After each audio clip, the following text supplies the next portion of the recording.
entier de tout mon cœur. Donc il y a des gens qui possèdent des secrets. Vous obligé de les garder. Tu me souris et tu me mets dans le cœur.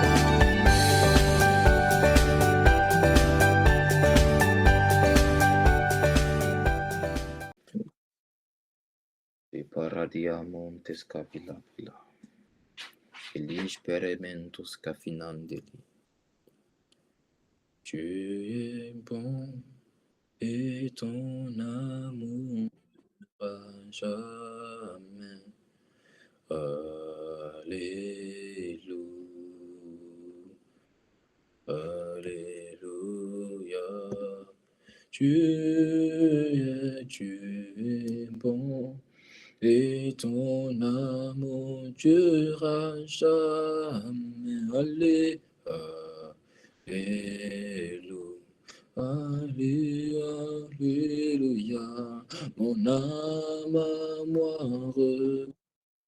tu es bon et ton amour durera jamais.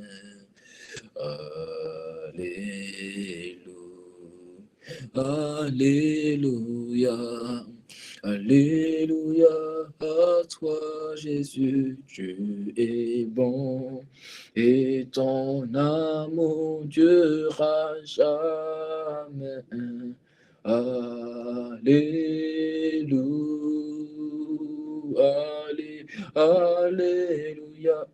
Est-ce qu'il y a quelqu'un pour dire tu es bon et ton amour durera jamais? Je reconnais. Alléluia. Mon âme au-dedans de moi reconnaît, tu es bon, Jésus-Christ, et ton amour durera, tu es le meilleur des papas. Alléluia. Oh, je veux déclarer que tu es bon, et ton âme durera jamais. Alléluia.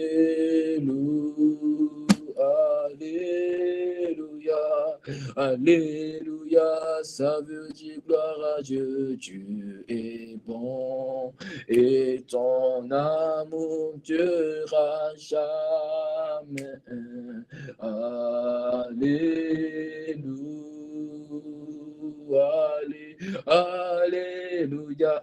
Dis-le encore, tu es bon, ah oui, et ton amour durera jamais, ton amour, alléluia.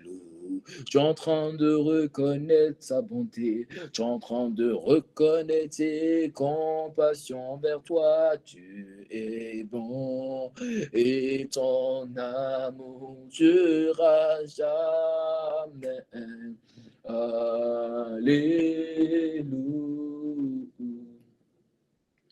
Alléluia.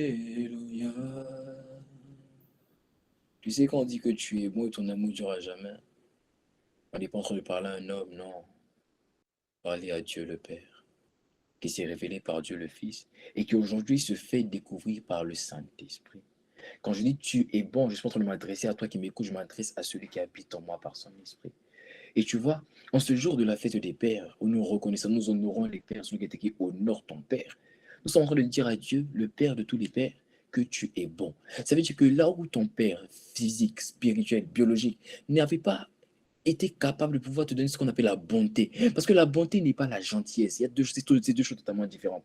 Une personne peut être gentille avec toi, mais ne pas être bon. La gentillesse consiste à donner. Mais tu sais, donner une voiture à un enfant de 6 ans, c'est le tuer. Donc, ainsi, souvent, la gentillesse, en fait, ça t'amène vers la mort. Et si, tu vois, ton père biologique t'a gâté, ou peut-être ton père spirituel t'a gâté, il a été tellement gentil avec toi, tellement gentil, t'as tellement donné des choses, mais en réalité, ça ne t'a pas aidé, ça t'a plutôt frappé, ça t'a plutôt empêché de manifester ce que Dieu veut que tu manifestes. Et quand je suis en train de dire, Seigneur, tu n'es pas gentil, tu es bon, je suis en train de dire, en fait, tu ne m'as pas forcément donné tout ce que je voulais. Mais en fait, j'ai compris que tout concourt au bien de ceux qui t'aiment. Ainsi, ta bonté, en fait, me protège. Ainsi, David pouvait dire, ta houlette et ton bâton me rassurent. Parce que je sais que tu es là pour me punir, pour me garder. sais aussi que tu es là pour me faire du bien, pour me garder. Tu sais envoyer l'instruction et tu sais envoyer le bâton pour me garder.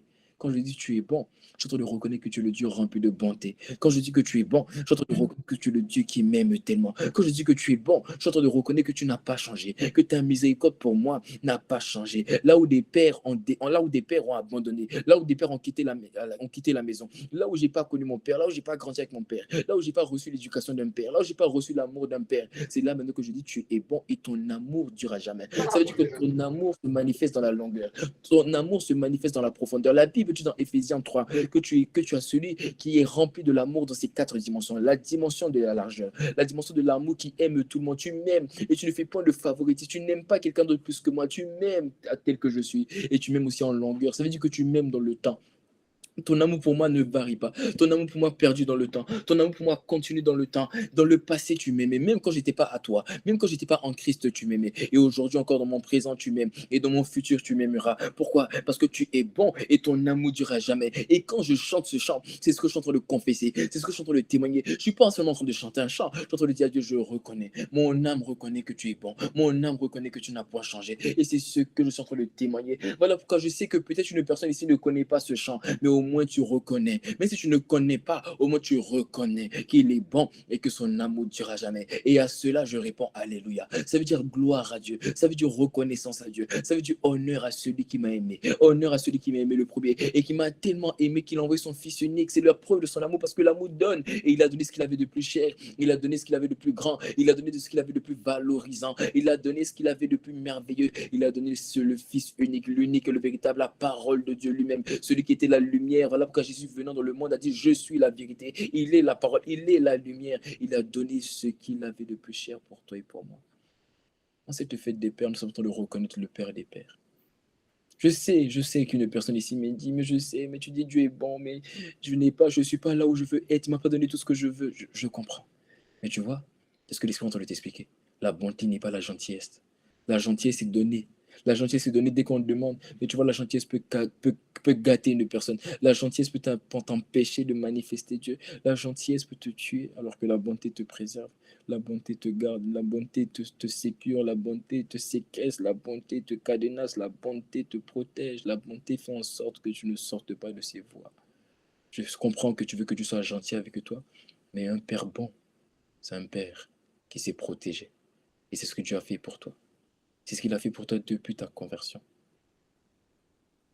Dieu est bon et ton amour durera jamais. Alléluia. Alléluia. Je dirai une dernière fois, tu es bon. Et ton amour durera jamais.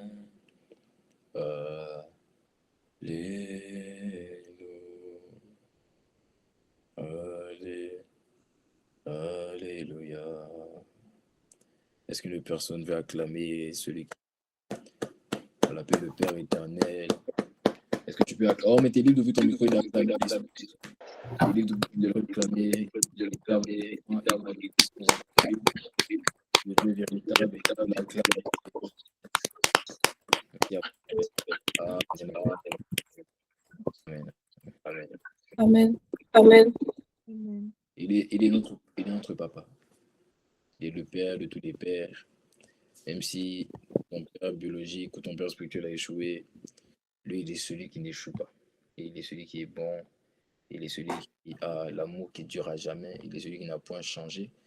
Et je suis juste reconnaissant d'appartenir à un tel père. Oh, c'était jamais arrivé une fois une personne t'a parlé mal et puis tu l'as répondu. Tu sais c'est qui mon père? Tu n'as jamais fait ça? Tu n'as jamais dit à cette phrase à quelqu'un? Tu sais qui mon père? Ou même si tu l'as pas dit, tu l'as pensé. Tu sais qui mon papa? Tu sais comment papa peut faire? On te parle d'un père, tu vois. Oh. On n'est pas en train de parler d'un père biologique ou d'un père spirituel. On te dit le père de tous les pères. Ah. Je peux dire fièrement, tu sais c'est qui mon père? Il l'appelle le créateur de toutes choses, créateur du ciel et de la terre, alpha, oméga, la source de toutes choses. Celui qui était avant le commencement et qui sera après la fin. Il est l'unique et le véritable, il est l'empereur de l'univers. Il est la merveille de mon monde à moi. Le monde a distingué cette merveille du monde. Moi, je l'appelle la merveille, la seule merveille de mon monde à moi. Il est le centre, il est le pivot de mon univers. Je tourne autour de lui, il est le centre. Ah, c'est lui que mon cœur aime. Je suis juste reconnaissant de l'appartenir. Plus reconnaissant de l'appartenir. Et tu sais, la vérité, c'est que toute figure, Dieu est le Père, mais Dieu se révèle par des figures d'autorité, ce qu'on appelle des pères, tu vois. Et moi, je bénis déjà Dieu pour mon Père biologique, qui n'est pas contre le fait que je prêche, qui n'est pas contre le fait que je serve Dieu. Tu sais, juste ça, c'est déjà suffisant.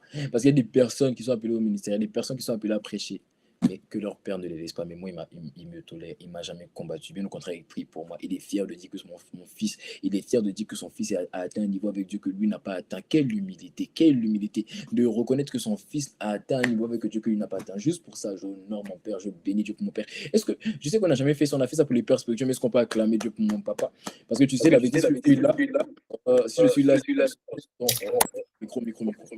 suis là, c'est parce que tu vois, je suis sorti de lui, tu vois. C'est vrai que des pères spirituels sont passés par là pour me convertir, mais tu sais que si je suis là, c'est parce que Dieu a utilisé un facteur, a utilisé un livreur, il m'a livré sur la terre. Mais tu vois, il y a des pères qui livrent et puis qui abandonnent leurs enfants. Il m'a livré, il ne m'a pas abandonné, il m'a vêti, il m'a nourri. Il a permis que je sois l'homme que je suis aujourd'hui. Et juste à cause de ça, je suis juste reconnaissant à Dieu pour sa vie, vraiment. Vraiment que Dieu bénisse mon père. Que Dieu bénisse mon père. Et je bénis aussi Dieu pour la vie de mes pères spirituels, à commencer par l'apôtre Ivan Castagno. Je dis fièrement, je suis un fils de l'apôtre Ivan Castagno. Je ne me suis jamais caché, je ne le cacherai pas. C'est mon papa. Et c'est avant, aujourd'hui, par la grâce de Dieu, nous a permis d'être, j'ai connecté à ce monsieur. C'est-à-dire aujourd'hui, je peux dire fièrement, fidèlement, humblement. J'ai le numéro de ce monsieur dans mon téléphone. Mais avant, ce n'était pas le cas. Et même quand ce n'était pas le cas, je continue à l'appeler mon père et mon papa. Et tu vois, et lui, il a engendré des fils. Il a engendré des guerriers. Il a engendré des combattants. Il a engendré des tueurs de géants. Et ces tueurs de géants aussi, Dieu m'en a donné deux parmi eux qui sont des mentors pour moi, qui sont des pères, qui sont des bonnes, qui sont des instructeurs, qui sont des indicateurs, qui me disent la voie à suivre, qui me disent non, ne va pas là-bas, tu vas tomber, mon petit, ne va pas là-bas, tu vas t'écraser, mon petit, ne va pas là-bas, tu vas te cogner la tête. Ils sont tous là pour me redresser, ils sont tous là pour me canaliser. Ils sont des pères non seulement pour moi, mais aussi pour la famille All Together, à la personne de pasteur Herman Feya, le pasteur principal des églises. Ici, c'est Togo. Hein. Et aujourd'hui, au Togo, il y a 23 églises, tu vois. Donc, c'est pas n'importe qui. Il faut honorer la grâce. Non, il faut honorer la grâce. Le territoire togolais et l'Afrique de l'Ouest connaissent ce monsieur. Il y a des grâces, on n'a plus besoin de parler. Il porte des fruits incroyables. Et quand je vois l'humilité avec laquelle il manifeste, la dernière fois, il m'a envoyé un message, j'en parlais, et il m'a dit, il me parle de All Together, on parle de All Together, parce que je t'annonce aussi qu'il sera présent avec nous bientôt. Je ne te dis pas quand, mais il sera présent avec nous bientôt. Et il m'a dit cette phrase, il m'a dit, je vous abandonnerai jamais. Je serai toujours là pour vous. Tu vois, c'est quelle humilité. Malgré le fait qu'il est occupé, malgré le fait qu'il est chargé, il dit je serai toujours là pour vous accompagner. Parce que je voulais qu'il soit là, je lui ai dit, papa, faut choisir le programme, choisir le jour, etc. Il m'a dit, donne-moi le programme, je vais m'adapter pour vous. Quelle humilité, waouh, quelle humilité. Est-ce qu'on peut acclamer Dieu pour le pasteur Herman? Est-ce qu'on peut acclamer Dieu pour le pasteur Herman? Merci Seigneur pour sa vie. Et aussi pour le pasteur Serge Sokoyou, le pasteur de ICC Mali, que vous connaissez moi, mais qui était là. En fait, on le connaît en réalité. Il était là, moi, c'est vraiment un père. C'est vraiment un père. Dès que le jour on a connecté, il m'a pris comme un fils. Il me tue, il prend du temps pour parler avec moi. Il m'envoie des vocaux, ne serait-ce que hier, il m'envoie un vocal de 9 minutes. Mais il est là pour répondre à mes questions, pour conseiller. En fait, je suis juste reconnaissant à Dieu, en fait. Jésus a dit que si vous quittez pour moi, famille, père, il dit, je vous donnerai des pères au centuple. Et tu sais, j'ai compris que quand il disait au centuple, il ne parlait pas de nombre, il parlait de qualité. Il ne parlait pas de quantité, il parlait de qualité. Tu sais, Dieu peut te connecter à un père, mais lui, il fait déjà 1000 pères. Mais quand je vois la qualité des pères que Dieu m'a donné, je me suis rendu compte que le centuple a déjà été accompli. Tout ce qui va venir après, c'est le bonus, c'est des bonus.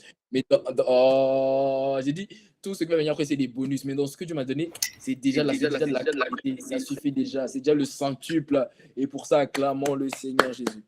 Acclamons le Seigneur Jésus. Au nom de Jésus. Amen. Et nous sommes reconnaissants. Nous bénissons le nom du Seigneur. Et bonne fête à toi aussi. Hein. Toi aussi qui as appelé à être un père bientôt. On ne fait pas bientôt dans le... Non. Je parle de enfant spirituel, hein. Doucement. Hein? Voilà. Je finis le bac. Hein. Là, je parle d'enfant spirituel. Hein. Oh, ah. Bon, la famille.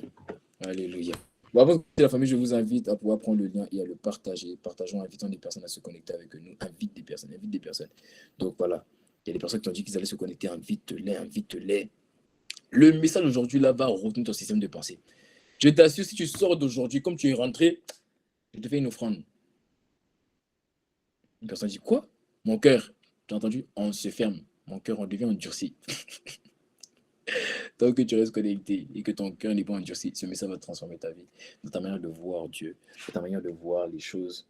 En fait, généralement, je n'aime pas donner le titre de mes messages vite, mais je vais te le donner tout de suite. Mais en attendant, si tu veux voir le titre de mon message, partage le lien, partage le lien. Aujourd'hui, je suis venu te faire comprendre comment vivre une vie qui glorifie Jésus le Christ. Ah non, une vie où on te regarde, une vie qui fait envie. C'est pas de la jalousie, hein, mais une vie qui fait envie. Bon, pour les païens, ça sera de la jalousie. Les païens seront jaloux de toi parce qu'ils ne peuvent que vous donner ce qu'ils ont. Tu vois? Voilà. Donc là où quelqu'un en Christ va te voir, une personne en Christ qui est restaurée va te voir, il va juste aspirer à être comme toi. Un païen, il ne va pas aspirer, il va te jalouser. C'est pas grave, faut accepter aussi. Ça veut dire au moins que ta vie fera envie. Je dis ta vie fera envie.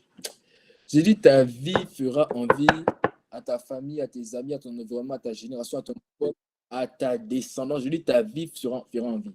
J'ai compris qu'il y a des personnalités qui demeurent dans le temps. J'ai compris qu'il y a des personnes qui ont atteint un niveau de pertinence au point où juste leur personne a perduré dans le temps. Est-ce que vous savez que Élie a vécu 4 fois? Enfin, va vivre 4 fois. Et le Élie, le Tishbite, le même Élie, de un roi. Là, il me dit quoi? Là, il me dit que Dieu a donné la puissance et l'esprit d'Élie à qui? À Jean-Baptiste. Ça fait la deuxième fois que le gars est revenu dans l'histoire de l'univers. Le gars est revenu une deuxième fois en Jean-Baptiste. Sur la montagne de la transfiguration, la Bible dit qu'il est venu Moïse et Élie, troisième fois. Quatrième fois dans le livre d'Apocalypse, la Bible dit quoi? Qu'il y aura 2 prophètes pendant la grande tribulation. Ces 2 prophètes seront comme Moïse et Élie. Ma question, c'est comment un homme peut atteindre un niveau de pertinence où il revient 4 fois dans l'histoire de l'univers? Il a compris quelque chose. Je dis que tu auras un niveau de pertinence tellement fort avec Dieu que Dieu ne va pas vouloir inventer des nouveaux sentiers. Il ne va pas vouloir inventer. Il va dire, je prends l'esprit et la puissance qui était sur l'enseignement, je le donne à une personne. C'est-à-dire, une personne va venir sur la terre pour continuer une destinée que toi, tu avais déjà accomplie. Mais tellement tu avais bien accompli, Dieu dit non, il faut que je rallonge la destinée, mais ce n'est pas lui qui va l'accomplir. Je vais prendre de son esprit, je vais le souffler sur une génération et la génération va accomplir une destinée que lui avait déjà accomplie, mais que je veux qu'on accomplisse encore parce qu'il a trop bien accompli. Il faut la... Tu sais, il y a des films qui sont tellement chics que tu n'as pas du mal à regarder encore. Je déclare que l'histoire de ta vie soit un film que tu n'as pas du mal à regarder encore. Oh, ça, Amen. ta vie sera un film que Dieu n'aura pas du mal à regarder encore. Il regardera Amen. non pas, il regardera la réduction, non pas pour voir les défauts. Il sera tellement émerveillé de voir comment il a fait ta vie, comment il a commencé comme ça. Et quand il va commencer à se terminer, il dit non, ça ne sert à rien que j'invente des nouvelles histoires. Il faut qu'une personne puisse manifester la même histoire, mais pas forcément le même nom, pas le même prénom, mais il faut la même puissance, il faut le même cœur. Ah, on dirait ça, c'est pas pour toi, je prends ces 2 paroles. Oh, je prends cette parole pour ça ne s'adresse pas à toi, on dirait. J'ai dit, Dieu dira à mon sujet, il dit, j'ai pas besoin d'inventer une nouvelle personne, une nouvelle destinée, un nouveau scénario dans cette génération. Je prends de la puissance, je prends du cœur que j'avais mis à mon serviteur en enseignement et je le communique à une personne afin qu'une personne fasse comme lui, parce que j'aimerais bien que dans une nouvelle génération, on puisse faire comme lui a fait dans sa génération. Je dis, c'est ce qui sera ton témoignage, mon témoignage au nom de Jésus. Je dis, ce qui sera ton témoignage et mon témoignage. Au nom de Jésus. Oh, donne-moi l'amen. Alléluia. Amen. Oh, l'amen. Bon, tu me donnes la main et puis tu mets ta caméra. Mets ta caméra et puis invite des personnes. Il ne faut pas me laisser comme ça tout seul avec mon visage et puis toi tu me vois, moi je te vois pas. Est-ce que c'est gentil? C'est pas gentil. Il faut mettre ta caméra. Soyons justes. Ok? Et je mets ta caméra. Et puis tu invites des personnes à se connecter avec nous. Tu vas nous faire du bien. Tu vas nous faire du bien. Le titre de mon message, et je t'annonce le titre pour te montrer un peu là où on va aujourd'hui. Le titre de mon message est tout simple. Vive la bénédiction. Ou encore, comment vivre la bénédiction. Comment vivre la bénédiction. Qui c'est qui est béni? Tu sais que tu es béni? On a conscience? Tu sais que tu es béni. Ok. Il n'y a que 3 personnes qui... Oh non, il n'y a pas 3. Tout le monde sait que vous êtes béni. Alors, qui peut aujourd'hui, mais qui vit entièrement la bénédiction que Dieu lui a réservée? Si tu dis que tu es pleinement dans la bénédiction que Dieu t'a réservée, tu le vis pleinement.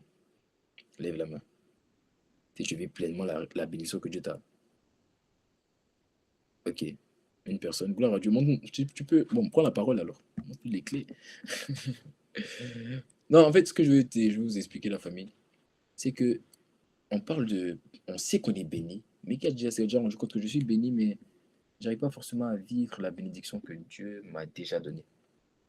Et quelle tragédie de savoir que j'ai quelque chose, mais j'arrive pas à manifester cette chose ou utiliser cette chose-là. La bénédiction, en fait, c'est des paroles de bien. La bénédiction, c'est des paroles de bien. Ça veut dire que Dieu a dit des bonnes choses te concernant. Là où le monde, là où la chair, là où les hommes, là où les professeurs à l'école, là où tes proches, là où ta famille avait dit des mauvaises choses, avait dit tu vas finir délinquant, tu vas finir prostituée, tu vas être enceinte à 17 ans, tu vas avorter, tu vas faire ça, tu vas faire ça, tu vas faire ça. Des mauvaises paroles, tout le temps t'a bombardé. T'as dit toi là, pas une symbole de mauvaises paroles. On t'a bombardé de mauvaises paroles. Qu'est-ce que c'est ce qu'on appelle des malédictions justement? C'est dire du mal. Tu vois, là où on t'avait maudit, on avait dit du mal de ton avis, tu vas finir, tu vas échouer les examens, tu vas échouer tout ce que tu vas faire dans la vie, rien ne va réussir. Tu vas mendier chez tes soeurs, tu vas mendier chez ton frère, tu vas être là, le pauvre de la famille, tu vas être le dernier. Là, on avait dit du mal de toi. Qu'est-ce que Dieu a fait? Il a dit du bien. Parce qu'une parole, on répand une parole par une parole. Dans ce qu'on appelle le combat spirituel, le monde des esprits, le combat spirituel, c'est ce qui et vient toujours avec ce qu'on appelle et vient toujours avec ce qu'on appelle quelque chose, c'est je vais me blesser, Saint-Esprit. Saint-Esprit, regarde. Dans cette histoire-là, toi et moi, on est deux. Hein? Si c'est toi qui parles par moi, mais si tu vois que ma bouche commence à Saint-Esprit quand même, mais la même. Alléluia. Puis en esprit, puis en esprit. Les intercesseurs, ils ne sont pas bien intercédés aujourd'hui. Hein? Kabali, Amorista. Ah. Donc, le combat spirituel vient toujours avec une notion d'équitable. Ah, Saint-Esprit, je te dis, on est deux. Aïe, aïe, aïe, aïe, aïe. Avec l'équité, à la légalité. Ah, là, là. En fait, c'est pour ça que tu ne mets pas ta caméra. En fait, tu veux te moquer de moi derrière.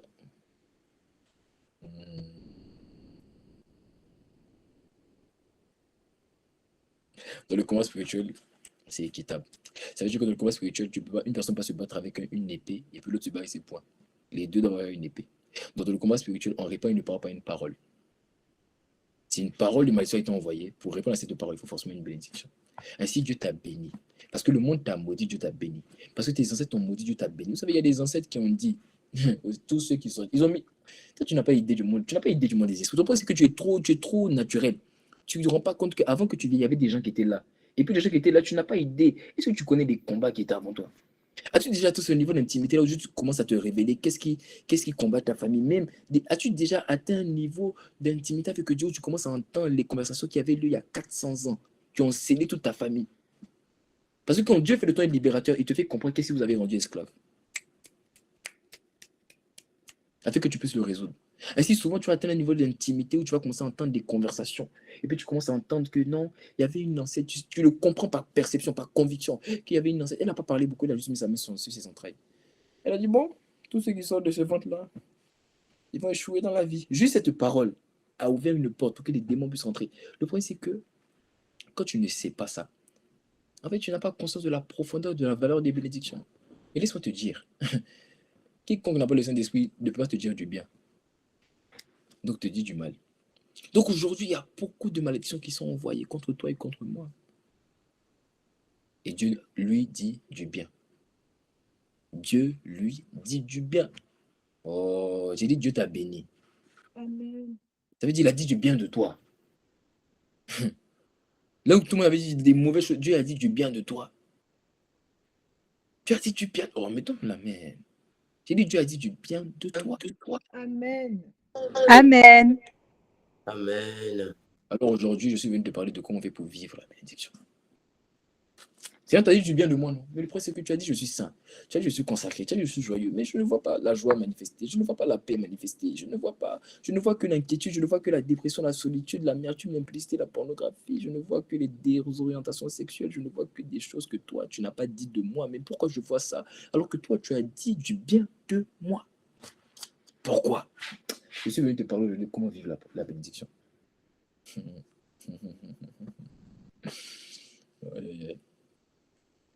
pour vivre la bénédiction. Alors, déjà, la première des choses que tu dois admettre pour vivre la bénédiction, c'est admettre que tu es venu à Jésus pour la bénédiction. Aïe! Non, regarde, s'il te plaît. Hein? Ici, là, l'Esprit du Seigneur est là. Il ne faut pas nous mentir pour nous dire que tu es venu à Christ juste parce que tu voulais venir à Christ. Personne n'est venu à Christ parce qu'il voulait venir à Christ. On est tous venus pour avoir quelque chose. Tu es d'accord avec moi? Donne-moi un amen. Amen. La première personne qui m'a dit de Amen. venir à Christ, si tu me dis de venir à Christ juste parce que tu voulais venir à Christ, tu es une menteuse, un menteur, je te le dis fièrement.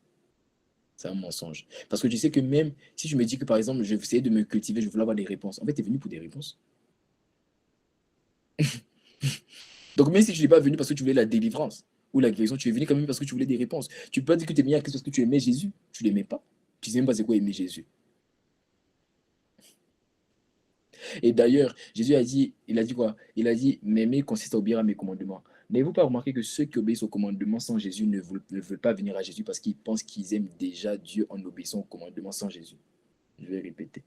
Quand tu vois une personne dans le monde, soit tu parles à des personnes dans la rue, tu les évangiles, ils te disent, j'ai pas envie de venir à Christ parce que ça va, tout va bien, je suis gentil, je fais du bien, tu vois.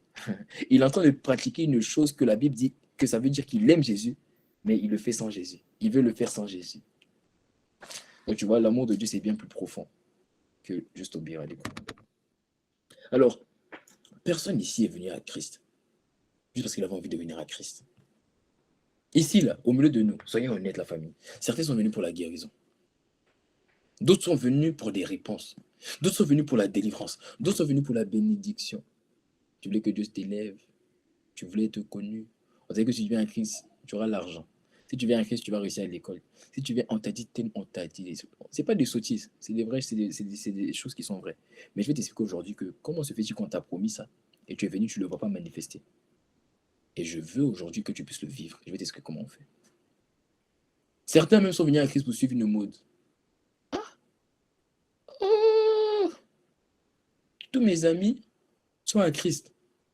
Moi, je ne suis pas à Christ. Christ, j'arrive. Ici, il y a des gens qui sont venus à Christ parce que Christ, c'est la trend. Ils sont venus à Christ pour une mode. C'était sont venus à Christ pour avoir des amis. Dans le monde, ils n'avaient pas d'amis. Ils ont dit, ah bon, il paraît que les chrétiens sont gentils. Tu n'as pas idée des raisons pour lesquelles les gens sont venus à Christ. Tous sont venus pour l'argent. Tous sont venus pour la puissance. Comme le magicien à Samarie, dans acte 8. Là, il me dit quoi? Là, il me dit qu'il a voulu acheter le revêtement de l'esprit, l'onction du Saint-Esprit. Ça dit, certains sont venus pour l'onction. On leur a montré que, mon gars, dans le monde des sorciers là, ils ont une puissance. Mais si tu fais face à un gars qui a la puissance de Dieu, il va te tuer. Donc, ils sont venus à Christ plus pour acheter l'onction. En fait, ce que j'essaie d'expliquer, peu importe la raison pour laquelle tu es venu, le plus important, c'est que tu sois venu. Mais il faut que tu admettes qu'on est tous venus pour une raison. Maintenant, la raison pour laquelle tu es venu à Christ, c'est la délivrance. Qui c'est la délivrance? Moi, c'était la délivrance. Moi, j'avoue, c'était la délivrance. J'en avais marre, je voulais me suicider, je ne pouvais plus. J'en avais marre de la vie, j'avais pas de réponse. Je voulais des réponses, je voulais une orientation. Je ne connaissais pas mon futur, je ne sais pas où j'allais. Qui ici, c'est le même cas que moi? Je suis venu à Christ pour ça. Ok, je suis seul, merci Seigneur. C'est trop tard. Je suis unique, j'ai déjà dit je suis unique, il faut baisser la main. Mais vous voyez, ça veut dire qu'on est tous venus pour une raison. Certains sont venus pour la guérison. Mais ce que j'essaie de t'expliquer, c'est que la raison pour laquelle tu es venu à Christ, en fait, tu as bien fait de venir à Christ pour cette raison-là. Parce que Christ peut te donner ce pourquoi tu étais venu initialement. Et c'est ce qu'il veut faire. Et quand Christ te donne ce pourquoi tu es venu, c'est-à-dire une délivrance, une guérison, c'est-à-dire il te donne des amis, il te donne des pères, il te donne l'argent, il te donne le mariage, il te donne l'intelligence, la sagesse, il te donne des orientations, il te donne des réponses.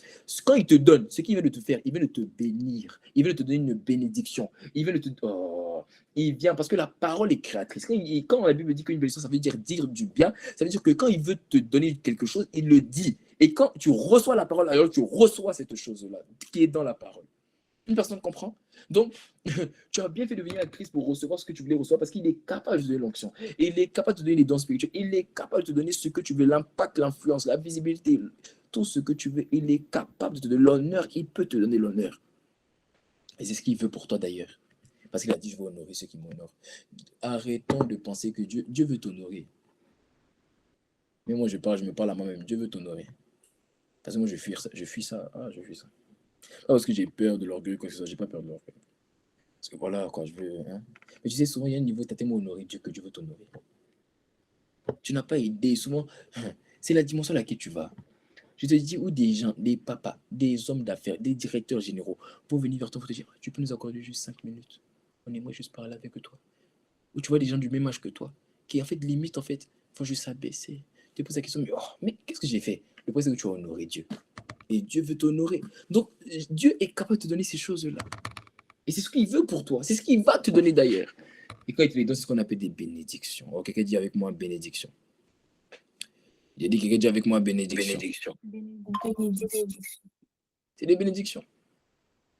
Alors maintenant, rentrons dans mon message. Éphésiens 1 au verset 3. Éphésiens 1 au verset 3.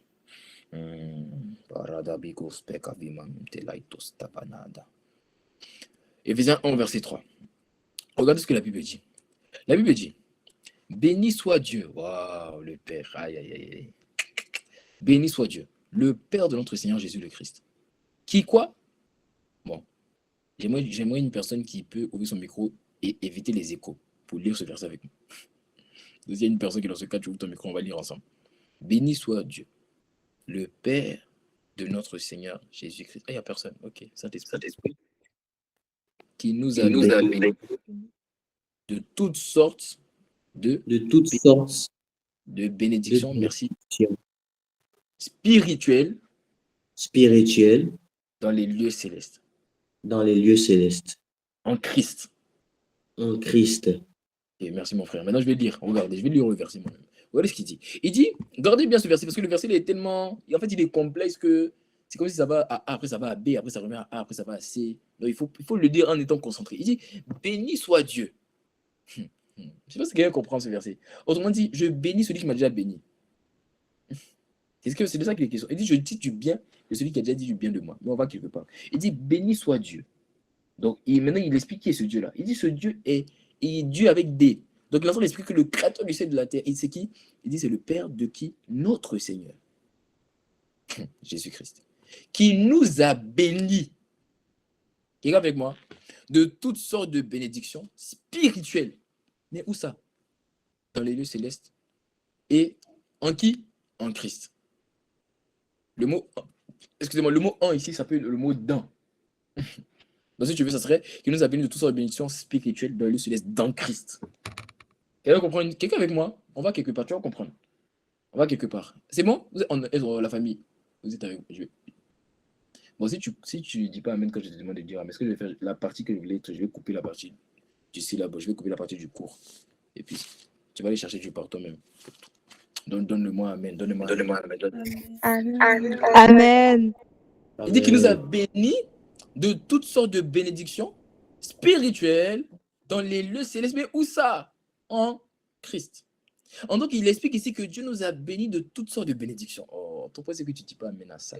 Il dit, Amen. il nous a bénis de toutes sortes.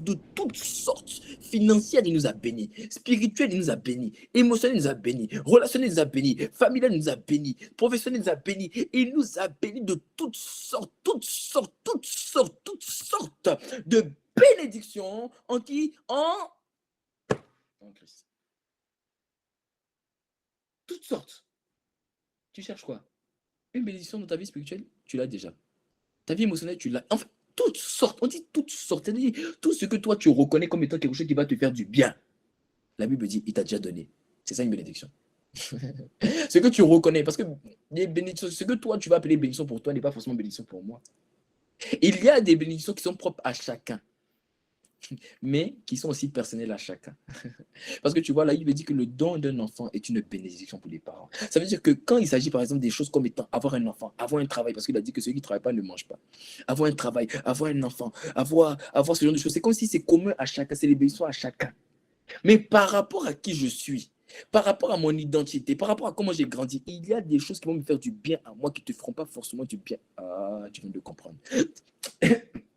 Donc, il dit quoi? Il dit qu'il nous a bénis de toutes sortes. De quoi? De bénédiction. C'est-à-dire ce que toi, tu vas reconnaître comme étant une chose qui va te faire du bien. Il t'a déjà donné. Amen. Amen. Et Il nous a bénis. Il nous a bénis. De toutes les grâces. De toutes les grâces. Mais regarde, il nous a bénis où ça? Garde-moi le verset. Hein. Mais il nous a bénis où ça? Dans les lieux célestes.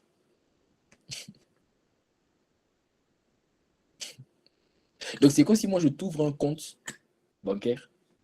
Dieu t'a ouvert un compte bancaire en fait, c'est ce que ça veut dire. C'est ce que je veux t'annoncer en fait ce matin, ce soir. C'est que Dieu t'a ouvert un compte bancaire, mais le compte bancaire n'est pas sur la terre. Il est dans le ciel. Et on dit quoi? Il vous est béni de toutes sortes de bénédictions de lieux célestes, mais en Christ. Donc Dieu t'a ouvert un compte bancaire qu'il n'a pas mis sur la terre, qu'il a mis dans le ciel, mais il n'a pas mis à ton nom aussi. Il a mis au nom de Christ. Alors la famille, je ne sais pas si on est d'accord, mais si moi j'étais à ta place, il y a deux questions que je me poserais. Seigneur, tu dis tu m'as béni. Tu dis tu m'as donné tout ce que je cherchais. Tu dis tu m'as donné tout ce que je veux. Mais la question que je te pose, mais c'est pourquoi tu mets ça dans le ciel?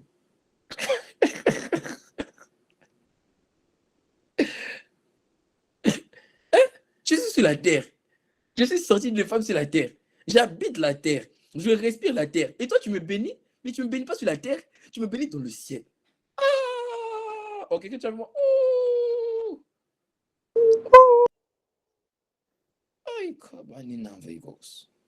Tu m'as béni, mais non pas sur la terre. Tu m'as béni dans le ciel. Ça, c'est la première question. Oh, qui se pose la question avec moi? Qui se pose cette question avec moi? Non, qui se pose cette question avec moi? Est-ce qu'on a la même question? Oh, me lève la main, non? Alléluia. Maintenant, la deuxième question que je me poserais, c'est que non seulement tu m'as béni, tu m'as pas donné ma bénédiction sur la terre, tu as mis dans le ciel, mais en plus que du fait que tu as mis dans le ciel même, tu n'as pas mis ça à mon nom. Tu as mis ça au nom de Christ. Mais ça m'appartient ou ça appartient à Christ? Parce que tu dis que tu m'as donné toutes sortes de bénédictions, ça m'appartient à moi, mais pourquoi tu mets ça au nom de quelqu'un d'autre?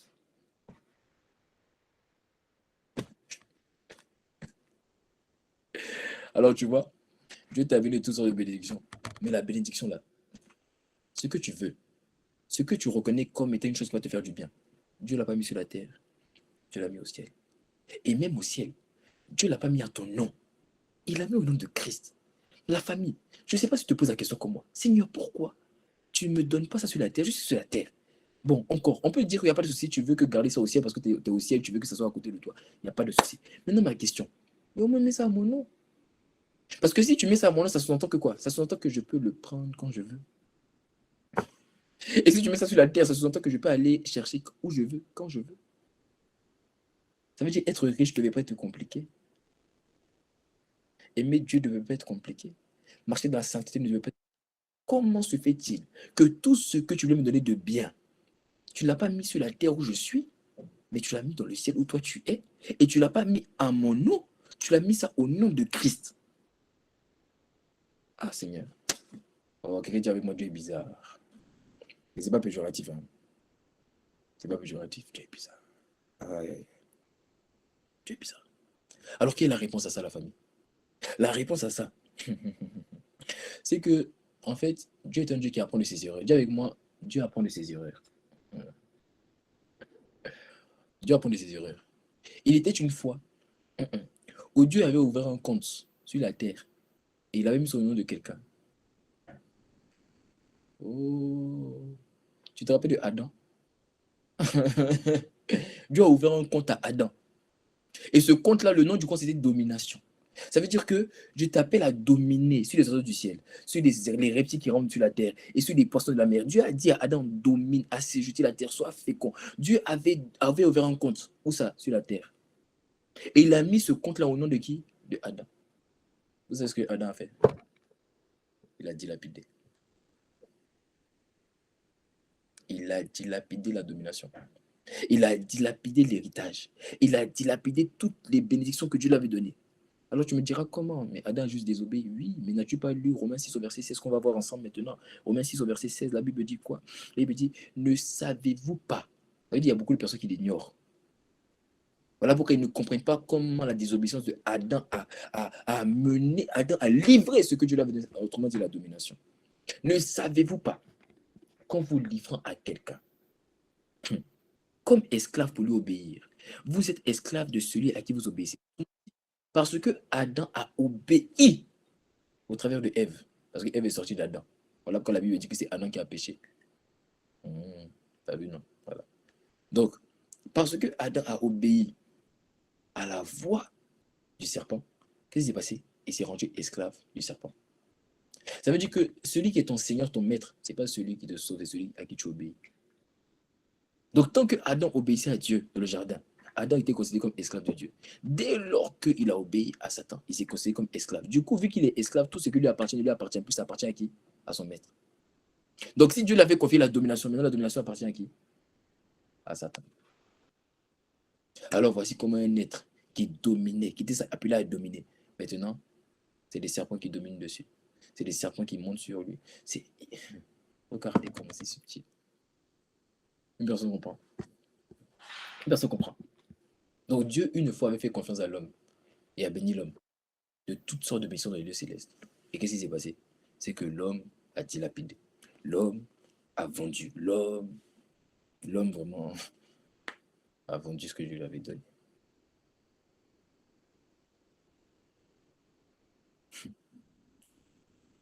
Donc l'homme a donné. Mais gloire soit rendue à Dieu de ce qu'à la rédemption. Ça veut dire quand Jésus le Christ a dit tout est accompli. Qu'est-ce qui s'est passé? C'est que Dieu nous a tout redonné. Dieu nous a tout redonné. Maintenant, il nous a redonné, mais Dieu n'a pas envie de faire la même erreur. Donc, pour notre protection, pour la protection de ce qu'il a mis en nous, ce qu'il nous a redonné, c'est-à-dire la domination, qu'est-ce qu'il a fait? Il a mis notre bénédiction. Ok? Où ça? Dans les lieux célestes. En qui?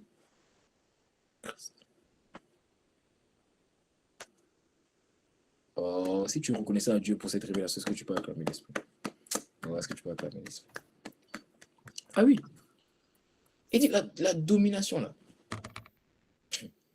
Dieu nous l'a redonné. Et pour notre protection, il a mis ça ou ça? Dans les lieux célestes. En Christ. En Christ. En Christ. Pourquoi les lieux célestes? Pourquoi pas sur la terre? Parce que Dieu en a conscience que dans Matthieu 6, 19 à 20, il est écrit, regarde avec moi. Il est écrit, Matthieu 6, 19 à 20. Il est écrit. Là, il dit, ne vous amassez pas des trésors sur la terre. Où la teigne, ça c'est la réponse pour laquelle Dieu a mis ça dans les lieux célestes. Où la teigne et la rouille détruisent. Où le voleur persévère et dérobe. Mais amassez-vous des trésors dans le ciel. Là où la teigne ne détruise pas, les voleurs ne percent, ne dérobent. Donc Dieu savait que si je les bénis sur la terre, peut-être qu'ils ne vont pas dilapider. Mais le serpent sera encore là pour essayer de voler. Et c'est un grand tentateur. Donc je vais mettre ça où? Là où il ne peut pas tenter. Dans les lieux célestes. Où ça? En Christ.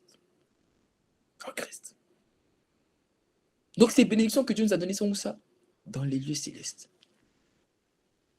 Maintenant, comment avoir accès à ça? La première des choses pour avoir accès à ça, il faut aller dans Éphésiens 2, verset 6. Alléluia. Alors, on te dit maintenant, regarde, là maintenant je rentre vraiment dans l'enseignement. On te dit que tu as été béni de toutes sortes de bénédictions dans les lieux célestes. Mais la Bible dit quoi? La Bible dit quoi? Éphésiens 2, verset 6, regardez avec moi. La Bible dit, il nous a ressuscités, n'est-ce pas? Oh.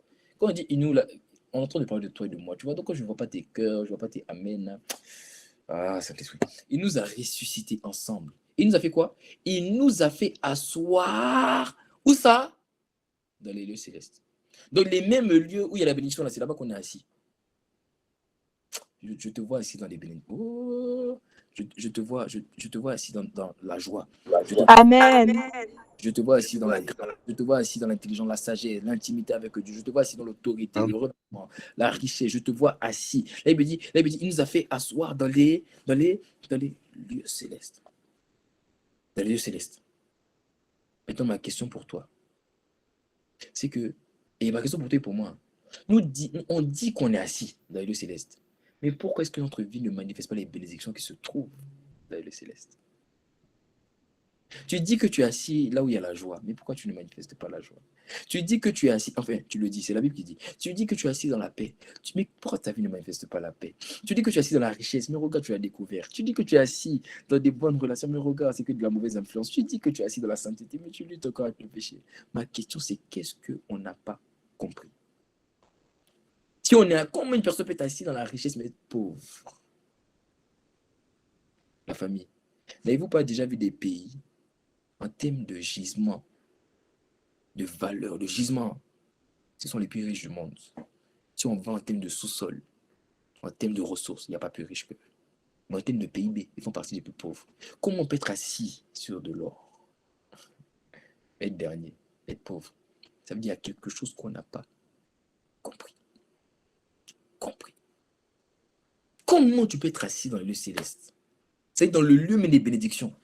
Mais ne jamais voir dans sa vie la manifestation des bénédictions. Ne jamais vivre la bénédiction. Comment? Comment? Tu sais pourquoi? C'est parce que tu n'as pas conscience que tu es vraiment assis dans le lieu céleste. Quand tu vois un pays qui est rempli de sous-sol, de grâce que Dieu a béni en termes de sous-sol, mais qui est pauvre, ça veut dire qu'ils n'ont pas conscience de ce sur quoi ils sont assis. Donc toi aussi, quand tu es assis dans le lieu céleste, mais que tu n'as pas conscience que tu es assis dans le lieu céleste, alors tu ne pourras pas manifester les bénédictions qui se trouvent pour toi dans les lieux célestes. Donc tu es assis dans la bénédiction, mais tu n'as pas conscience de ça. Donc pour vivre la bénédiction, il faut avoir conscience que tu es assis dans la bénédiction. Alors une personne me dira, et ça veut dire quoi avoir conscience? En fait, laisse-moi montrer une manière. Souvent, j'ai souvent parlé de la conscience, n'est-ce pas? J'ai souvent parlé de la conscience. Mais laisse-moi montrer une manière pratique, très simple, qui prouve que tu as conscience que tu es assis dans le lieu céleste.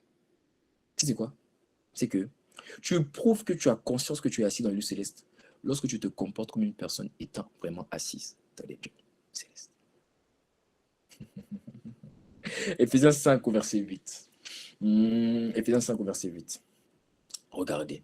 Si tu dis que tu es conscient que tu es dans le lieu céleste, ça veut dire que tu dois te comporter comme un enfant qui est dans le lieu céleste. En fait, bon, la famille, pour arrêter de mystifier, le céleste, ça fait du ciel. Donc si tu ne dis que tu es assis dans le ciel, tu dois te comporter comme une personne qui est vraiment assise dans le ciel. Ainsi, Éphésiens 5 au verset 8 dit quoi? Il dit, autrefois, ça veut dire avant. Avant de venir à Christ, tu étais quoi? Vous étiez ténèbres. Mais maintenant, vous êtes lumière. Autrement dit, et d'ailleurs, il faut que tu saches que ici, quand il parle de lumière, il est en train de parler en fait du ciel en réalité. Parce que là, il me dit donc quoi dans Colossiens 1 au verset 14. Là, il me dit qu'il nous a transportés du royaume des ténèbres, le royaume de son amour. Il parle de quoi? Il parle du royaume des lumières, donc il parle du ciel. Ok? Donc il est en train de dire ici, il dit, vous êtes lumière. Autrement dit, maintenant, vous êtes du ciel. Dans le Seigneur. Il va dire quoi maintenant? Marchez comme des enfants de lumière. Si tu dis que tu es dans les lieux célestes, tu dois marcher, te comporter comme un enfant des lieux célestes. C'est en cela que tu prouves que tu as conscience que tu es vraiment une personne du lieu céleste. C'est quoi marcher comme un enfant du ciel? C'est marcher dans la sainteté. C'est évangéliser. Tu sors évangéliser. Tu sors partager ta foi. C'est payer sa dîme et ses offrandes. Chaque mois, savoir que je dois enlever 10% de ce que j'ai pour donner à Dieu. C'est faire le bien, aider le pauvre. C'est jeûner, prendre des temps de jeûne, apprendre à donner. C'est-à-dire que c'est marcher selon les principes du ciel. Alors tu me diras, je ne les connais pas. Mon gars, tu les connais. Il y a une Bible qui a été écrite en toi bien avant que tu ouvres la Bible pour la première fois. C'est ce qu'on appelle la morale. La morale t'éduque. La seule différence, et je vais te donner le réma, la seule différence entre la morale et la voix de Dieu, c'est que la morale vient toujours après l'action. La voix de Dieu vient toujours avant l'action. C'est-à-dire que la voix de Dieu va te dire, ne va pas là-bas, tu es en train de commettre le mal. Ça, c'est la voix de Dieu. Le point, c'est que la morale, elle vient après l'action. Ça veut dire que c'est après l'action que la morale te dit, tu vois, tu as mal agi. Et souvent, la morale est associée à la culpabilité. Mais la morale t'enseigne toujours qu'est-ce qui est le bien, qu'est-ce qui est le mal. Toujours. Le seul problème, c'est que ça vient après l'action. Ça veut dire quand ça vient, en fait, ça vient et c'est trop tard quand la morale vient. Mais la voix de Dieu, elle, vient toujours avant l'action. Alors, tu vois, la morale t'enseigne toujours. Tu ne peux pas dire que tu ne connais pas les principes du ciel. Tu les connais très bien. Parce que la morale t'enseigne.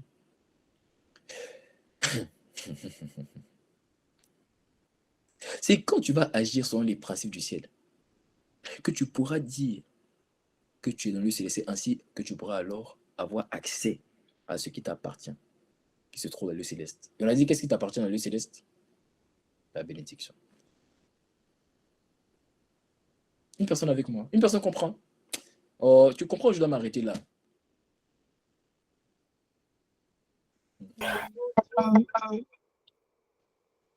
Alors maintenant que tu as compris ça, là maintenant on se met, parce que je prophétise sur ta vie, que tu vas manifester le comportement de ceux qui sont dans les lieux célestes.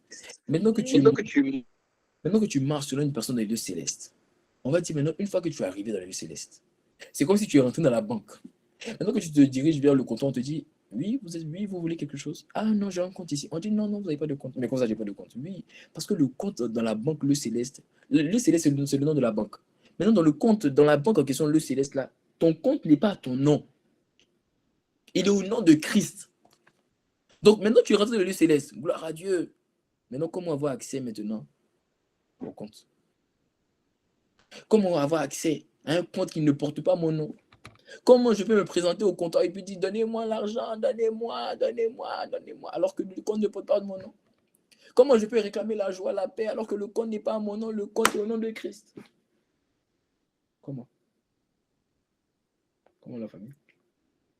Et Dieu m'a montré deux secrets pour toi. Deux secrets. Le premier des secrets, c'est que sais-tu que dans certaines banques, une femme peut venir retirer l'argent sur le compte de son mari de par la communauté de biens?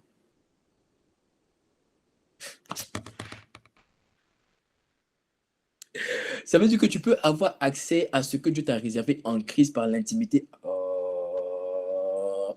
Tu peux. Amen. Il y a une dimension d'intimité avec Jésus le Christ où vous devenez un. Ainsi, la Bible dit l'homme quitte son père et sa mère et s'attache à sa femme. Et là, il dit que celui qui s'attache à la prostituée, il devient un avec lui. Et de même, nous qui sommes l'épouse et lui est l'époux, quand nous nous attachons à lui, nous devenons un. Ainsi, quand on me voit, on ne me voit pas moi, on voit Christ. Donc, je peux venir parler pour dire, hé, la joie, viens ici parce que oh, je peux venir m'arrêter dans la banque. Je peux venir m'arrêter dans la banque de Céleste et puis dire les finances, venez ici, on doit organiser une croisade. Venez ici, on doit organiser une évangélisation. Venez ici. Je peux venir, petite sagesse, intelligence, venez ici. Audace, viens ici. Foi, viens ici. Joie, viens ici. Paix, viens ici. Force, viens ici. Vigueur, viens ici. Intelligence, viens ici. On vient les âmes. J'appelle les âmes à venir. Pourquoi? Parce que ça se trouve dans le lieu céleste. Mais si je deviens un avec Christ, personne ne me demandera, mais qui êtes-vous? Parce que quand on me verra, on verra celui qui habite en moi. Le Christ lui-même. Donc, le premier secret pour pouvoir maintenant prendre, tu es rentré dans la banque. Ça, c'est en pratiquant les principes. En pratiquant les principes, tu rentres dans le lieu céleste. Maintenant, pour piocher dans la banque, premier secret, c'est de devenir un avec Christ. Tu disparais avec elle apparaît. Et maintenant, Jean-Baptiste a donné le secret.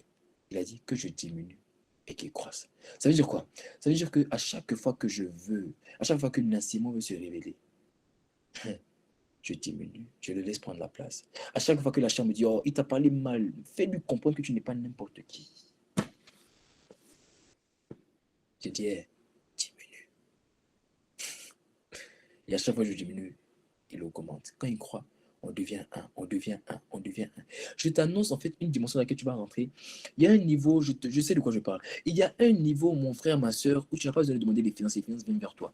Je n'ai pas, j'ai pas, en fait, il y a des choses qu'on ne peut pas dire sur Internet. Mais j'ai compris, quand j'ai compris pourquoi mes pères ils disent que les gens leur donnent des offrandes, j'ai compris maintenant. Il y a un niveau comme ça, tu es assis là et puis les gens viennent te dire, moi je bénis Dieu pour ta vie, est-ce que je peux s'aimer dans ta vie? Je dis, mais tu sèmes pourquoi? Non, tu as quelque chose que je veux. Oh, en fait, la personne sème dans ta vie parce que toi, tu as été capable d'aller prendre sur le compte. Je sens te parler un niveau de déchirement de sagesse que des personnes qui ont étudié 5 ans, 10 ans n'ont pas. Un niveau de directeurs généraux ou des personnes qui ont fait Harvard viennent vers toi pour te dire on a besoin de ton aide. Un niveau. Oh, je t'annonce, c'est le niveau où tu vas opérer. Ah oui, c'est le niveau où tu vas opérer. Tu peux avoir accès à ce compte-là si tu deviens un avec eux. Ça, c'est le premier point. Deuxième point pour avoir accès au compte.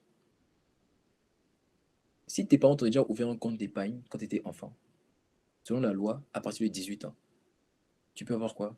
Tu peux avoir accès au compte d'épargne. Ça veut dire que dès la majorité, tu peux avoir accès au compte d'épargne. La deuxième des choses que Dieu attend pour avoir accès au compte, c'est ta maturité. Il y a quelque chose qui t'appartient. Mais Dieu dit, je veux te donner, mais tu n'es pas encore mature. L'intimité, c'est bien, mais l'intimité ne te donne pas tout. Tu peux avoir tout ce que tu veux dans le compte, dès lors qu'il y a l'intimité, la maturité. L'intimité, le point de l'intimité seulement, c'est que vous savez, il y a des couples qui se marient très jeunes, ils sont immatures, ils s'insultent, ils se giflent, ils se frappent, ils se cognent. Ils s'aiment, ils sont intimes, ils sont un, mais ils ne sont pas matures. Donc tu peux aimer Yahweh, avoir une intimité avec lui, être profondément amoureux de lui, mais tu n'es pas mature. Et comment on le voit? Dans ta constance avec lui. Tu n'as pas appris à faire mourir tes émotions, tu es encore dans le toit. Tu marches avec lui, mais tu pries quand tu veux. Tu marches avec lui, tu jeûnes quand tu veux. Tu marches avec lui, mais tu fais ce que tu veux. Non, on s'aime de toute façon. Il dit, toi là, il y a des choses que je peux te donner parce que tu m'aimes. Mais il y a une dimension que je ne pourrai pas te donner parce que tu n'as pas engagé la maturité qui va avec l'intimité. Il dit, tu es trop consolé ta chair. Comme dès que tu es malade, non, je dors, je ne sors pas aujourd'hui, Seigneur, je ne peux pas aller évangéliser, il pleut. Oh, oh, Dieu, oh, tu peux pas aller évangéliser parce qu'il pleut. Tu veux nous montrer à Dieu, on est intime. Parce que c'est parce que justement vous êtes intime que tu avais la volonté d'aller évangéliser. Donc parce que tu n'as pas assez de maturité pour. Ainsi, il y aura une limite à ce que tu peux prendre dans le compte. Tu l'associes l'intimité, la maturité. Maintenant, une personne me dira, mais Joël, tu me dis tout ça, mais moi j'aimerais bien obéir au principe. Moi j'aimerais bien être intime. Moi j'aimerais bien grandir en maturité, mais comment je fais? Je vais te parler des holy zones. Je t'ai dit que je suis avec toi. Je ne te laisse pas. Je suis avec toi. L'Esprit m'a fait comprendre que c'est au travers des horizons qu'on t'apprend à obéir au principe. Quel principe? On a dit marcher dans la sainteté, non? C'est là-bas qu'on t'apprend à obéir. On t'a dit évangéliser, c'est là-bas qu'on sort évangéliser. On t'a dit quoi d'autre? On t'a dit apprendre à aimer les autres, apprendre à faire du bien aux pauvres, apprendre à payer sa dîme et ses offrandes. C'est là-bas qu'on fait ça. C'est là-bas qu'on apprend à évangéliser. C'est là-bas qu'on apprend à marcher dans la sainteté. C'est là-bas qu'on apprend à donner. C'est là-bas qu'on apprend à jeûner. C'est là-bas qu'on apprend à donner les dîmes et les offrandes. C'est là-bas qu'on apprend à aimer les autres. C'est là-bas, c'est là-bas, c'est là-bas, c'est là-bas. C'est dans les horizons qu'on apprend à obéir au principe. C'est dans les horizons qu'on apprend l'intimité. Parce que c'est là-bas qu'on t'enseigne comment lire la Bible. C'est là-bas qu'on t'enseigne comment prier. C'est là-bas qu'on t'enseigne. C'est là-bas qu'on te parle de. En tout cas, si tu as la horizon de Paris, en tout cas, là-bas, on te parle de la passion du cœur de Dieu. On te parle de comment aimer Jésus. On te parle de comment être amoureux de lui. On te parle de comment vivre pour lui. On te parle de comment avoir les yeux pour lui. D'avoir le cœur tourné vers lui. On te parle de comment ne regarder qu'à lui. On te parle de comment ne désirer que lui. On te parle de comment être amoureux de lui. Nous ne désirons que toi. Jésus-Christ, nous ne désirons que toi. On te parle de son intimité, nous ne désirons que toi. C'est dans les hauts des eaux qu'on t'apprend à être intime. C'est dans les hauts des eaux qu'on te communique la passion pour l'aimer. Et d'ailleurs, c'est dans les hauts des eaux aussi qu'on t'apprend la maturité. Parce que la maturité vient avec le sacrifice. La maturité vient avec la constance. C'est dans les hauts des eaux, en venant chaque semaine, être capable de sacrifier chacun de ces samedis, pour au moins sacrifier ces samedis, pour dire à Dieu, je viens évangéliser, je viens avec mes frères, je viens faire avancer ton royaume. Tu vas sortir de l'immaturité, rentrer dans la maturité. Ceux qui sont matures, c'est ceux qui ont appris à sacrifier, mon gars. Moi, tu me vois comme ça, là, ça fait plus de 3 ans, j'ai pas mon week-end à moi. Là, maintenant, c'est les dimanches, avant, c'était les vendredis. J'avais pas le vendredi. Tous mes week-ends sont pris. Tu penses que je ne suis pas mature? Je le suis. Tu sais pourquoi? J'ai appris à sacrifier. C'est dans les horizons qu'on t'apprend à venir chaque semaine, même quand tu n'as pas envie, même quand tu es fatigué, même quand tu as fait un programme, tu dis, oh, mon programme, on peut le faire dans la semaine, on le fera un autre jour. Je consacre mon samedi à prêcher l'évangile. Je consacre mon samedi à gagner les âmes. Je consacre mon samedi à prier pour les malades. Je consacre mon samedi à consoler mes frères. Je consacre mon samedi à encourager les autres. C'est quand tu apprends à sacrifier, quand tu oublies le toi et quand tu penses aux autres, c'est alors là que tu es en train de faire quoi? Tu es en train d'avoir accès au lieu céleste et tu es en train d'avoir accès à ce que Dieu t'a promis, tes bénédictions qui sont où ça? En Christ. En fait, mon message pour toi ce soir, et c'est pour ça que j'ai tourné comme ça, c'est de te faire comprendre que il y a des bénédictions qui t'appartiennent. Et d'ailleurs, les bénédictions qui t'appartiennent, ce sont les raisons pour lesquelles tu es venu à Christ. En fait, tu es venu justement pour ça, pour ces bénédictions-là. Mais tu vois, ces bénédictions-là, en fait, en réalité, elles sont à toi, mais elles ne sont pas à ton nom. Elles sont dans les lieux célestes. Et il y a des clés que tu dois à pratiquer si tu veux les avoir, telles que obéir au principe de Dieu, avoir son intimité et être dans la maturité. Mais ça, tu ne pourras jamais l'avoir par toi-même. Tu as besoin d'un cadre, tu as besoin de personnes pour t'aider. Tu as besoin d'une plateforme qui pourra t'aider à évangéliser, qui pourra t'aider à encourager, qui pourra t'aider à conseiller, qui pourra t'aider à prier, qui pourra t'aider à lire la Bible. Cette plateforme-là, je vais te choquer. Ce n'est pas les rendez-vous déconsacrés. J'aime beaucoup ta présence, mais la véritable plateforme que Dieu a mis en place, qu'il a inspirée, c'est les Holy Zones. C'est dans les Holy Zones qu'on apprend à faire ça. Alors, en fait, ce que je voulais t'expliquer, en fait, tu as vu la bénédiction? Ok, tu pourras le faire. Mais tu ne peux pas le faire si tu n'es pas dans les Holy Zones. Parce que c'est dans les Holy Zones qu'on déclenche la bénédiction. La bénédiction avec Dieu ne se prend pas, ça se déclenche. Parce que tu as déjà donné. ça se déclenche. Pour déclencher, il faut être dans un cadre qui va te permettre de pratiquer les clés qui te permettent de déclencher. On les pratique, ces clés-là, elles sont dans les holy zones. Il faut aller dans les holy zones. Distanciel comme présentiel, chaque vendredi, il y a le distanciel. Connecte-toi au holy zone distanciel si vous êtes en distanciel. Et ça, c'est pour l'instant. Parce qu'on compte sur le fait que toi, tu vas venir servir pour aussi passer en présentiel. Participe au temps. Viens, participe au temps. Encourage les autres. Sois là, écoute, console, partage, donne tes versets, donne tes sujets de prière, donne ton avis. Les samedis, pareil, viens, évangélise avec les autres. Les samedis, les vendredis en distanciel, invite tes amis afin que les âmes puissent être gagnées. Les samedis, sortez, allez évangéliser. En faisant ça, tu verras, en peu de semaines, en peu de temps, tu seras émerveillé, choqué de voir.